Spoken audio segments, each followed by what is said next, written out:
Hi అండి, అందరికీ నమస్కారము. ఈరోజు సండే స్పెషల్ చికెన్ కర్రీ ఎలా తయారు చేసుకోవాలో చూపిస్తానండి. ముఖ్యంగా ఒక బాండ్లీలో ఆయిల్ వేసి దాంట్లో కొంచెం జీలకర్ర, కరివేపాకు వేయండి.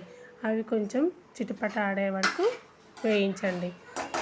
అందులోనే కొద్దిసేపు వేయించండి. వేయించిన తర్వాత మనము ఒక 4 ఆనియన్స్ తీసుకొని దాన్ని చిన్నగా కట్ చేసుకొని దాంట్లో వేసి రెడ్గా అయ్యే వరకు మగ్గించండి.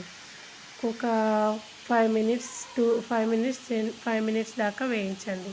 తర్వాత 4-5 మిర్చి తీసుకొని దానిని చీలికలుగా కట్ చేసి వేయండి.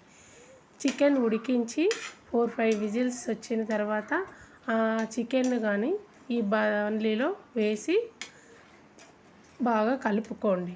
కలిపిన తర్వాత దీంట్లో 4 టమోటాలు చిన్నగా కట్ చేసుకొని ఆ టమోటాలు కానీ అందులో వేసుకోండి. అన్నింటినీ బాగా మగ్గనివ్వాలి. టమోటా మగ్గాలి కదా, అందుకు కొద్దిసేపు మగ్గనివ్వండి.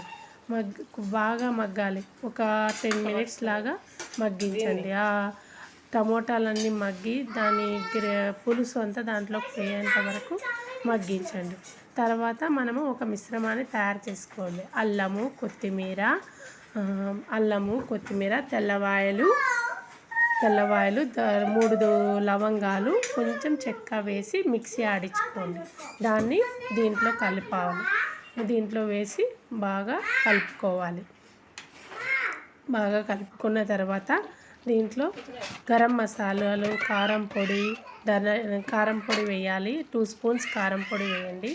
2 స్పూన్ల ధనియాల పొడి వేయండి. కేజీ చికెన్ కాబట్టి 2 స్పూన్లు కారం పొడి, 2 స్పూన్లు ధనియాల పొడి కూడా వేయండి. సో అప్పుడే మనము మిర్చి వేసినాం కాబట్టి చూసుకొని వేయండి. కొంచెం ఆచి చికెన్ మసాలా కానీ యాడ్ చేయండి, టేస్టీగా ఉంటుంది. బాగా మగ్గనివ్వండి. తర్వాత ఆచి గరం మసాలా కానీ కొంచెం వేయండి, లిటిల్ బిట్.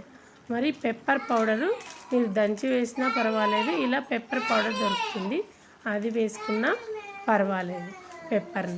పెప్పర్ కానీ వేస్తే చికెన్ అనేది నీసు స్మెల్ అనేది రాదు, టేస్టీగా ఉంటుంది. అది కానీ యాడ్ చేసుకోండి. అన్నింటినీ బాగా కలిపి మిక్స్ చేయండి.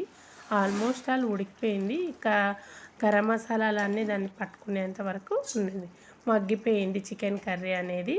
బాగా అన్ని గ్రేవీస్ కలిసి చికెన్ కర్రీ రెడీ అయిపోయింది.